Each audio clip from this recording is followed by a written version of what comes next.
now I just want to conclude and put an end to this presentation. Just want to tell the purpose of this webinar is to aware the people around the world about the benefits of arts of integration, how it can be used to widen the outlook of today's generation.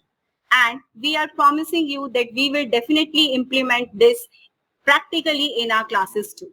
I would like to end my presentation by a famous quote of Malcolm X.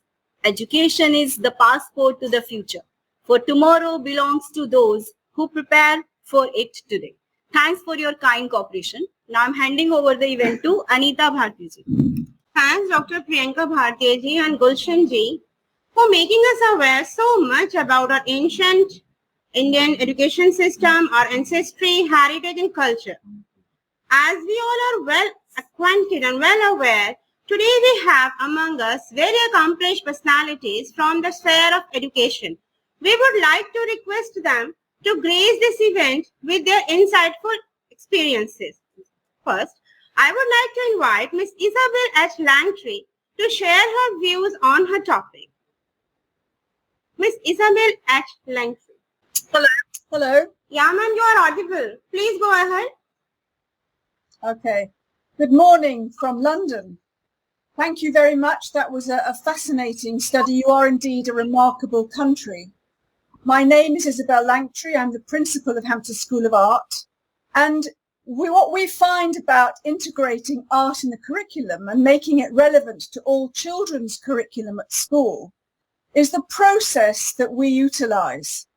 So we specialize in fine arts, all kinds of arts, and students choose to come here because of our very diverse range, our very diverse offer.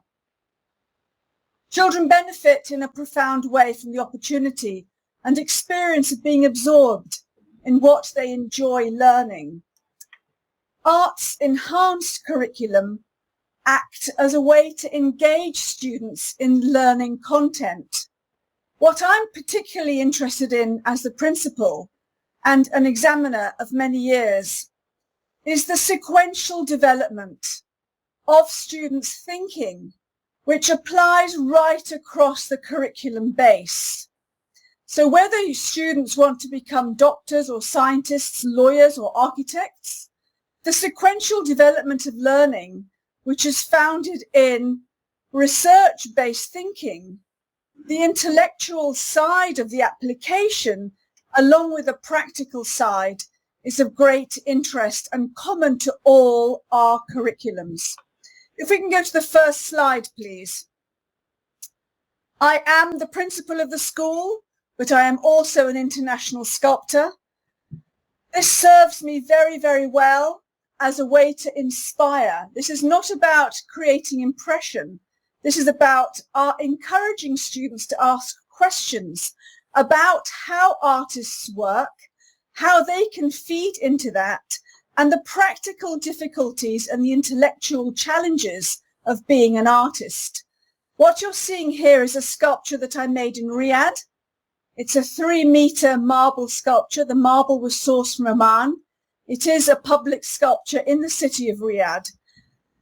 The discipline of physically making a structure like this is of great interest. The sequence of thinking that I use towards achieving this final piece of work is something that we use throughout the art school. So the research base, the planning, the realization of the material's potential and actually achieving a final outcome is what drives this work. Second slide, please. So for students to see me physically working, here I am carving the stone, is something that is very intriguing. I'm very aware of that with students, that they are fascinated by the process of making and the sequence of development of work. Next slide, please. So at Hampstead School of Art, we teach carving. These are our foundation course students. They're pre-university students. We teach the whole process of carving from the initial ideas, so that incorporates the research base, a drawing base, the practical sides of having to carve, which is physically very demanding, but of great intellectual interest. So when Michelangelo tells us that carvings are like a figure stepping out of water. So all the material that you don't need comes off the shape. The difficulty with that statement is that you have to be able to imagine the interior, the internal quality of that stone and what it is you need to discard.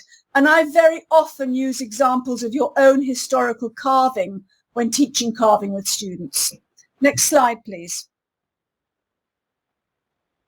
And here are our students looking very proud, having finished some of their carving workshops. Next slide, please. This is a sculpture that I made in December of last year in Spain, in the island of the Canary Islands. This is a 2-meter steel sculpture. So to teach students the right material to realize a final product is part of the process. So that sequential development of ideas, that sequential development of thinking, engaging students in reflection about what they're learning, sharing that knowledge and giving them the confidence to make selections and actually make work is part of what we're trying to do. Helping them to develop skills in communication, collaboration, developing their creativity and problem solving. So to go from a piece of metal like this to welding and completing a finished sculpture, it's an ambitious project. When our students start off with a piece of work that might start like this, they're working in different materials, of course. They're working in cardboard, they're working in paper, but they're making extremely ambitious small models, small maquettes. Next slide, please.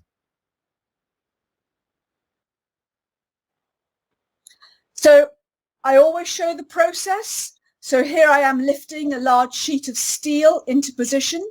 And it's very important for our students to see that if I can do it, I am not a big person, I am not a very strong person, but if I can do it, you can do it too. And so that basis of inspiration, showing yourself as an example for us in an art school is very important.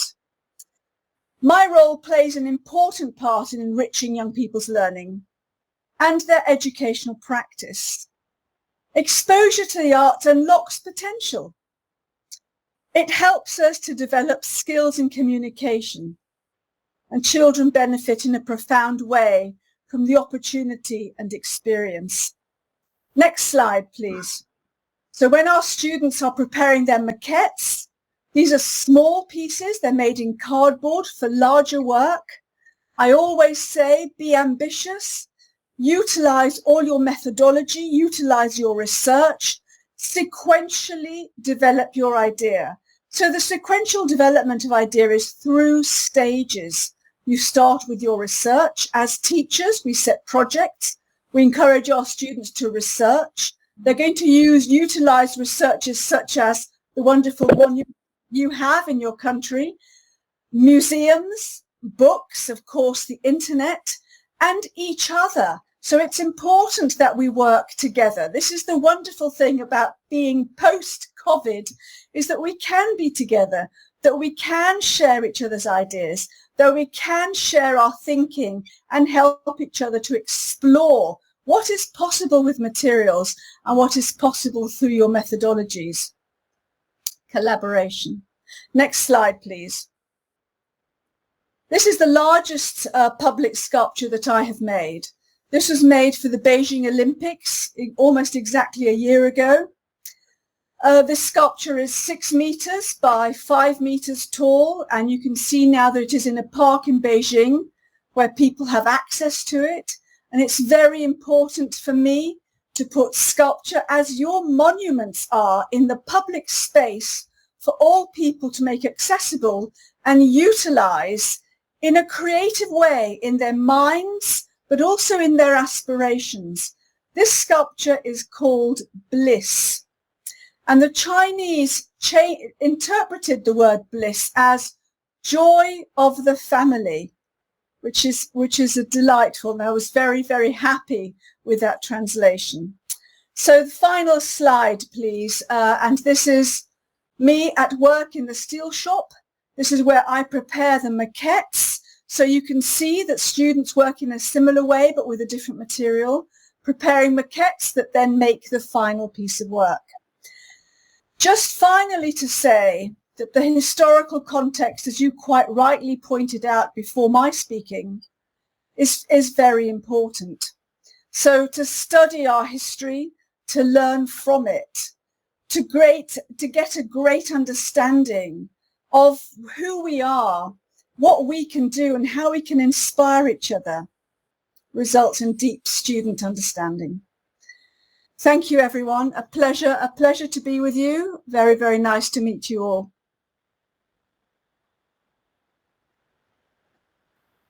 Thank you, ma'am. These art pieces are really incredible and amazing. And you very well said that we all can do anything which we want. Yes, of course, we can share our ideas to make our learning more fruitful and meaningful.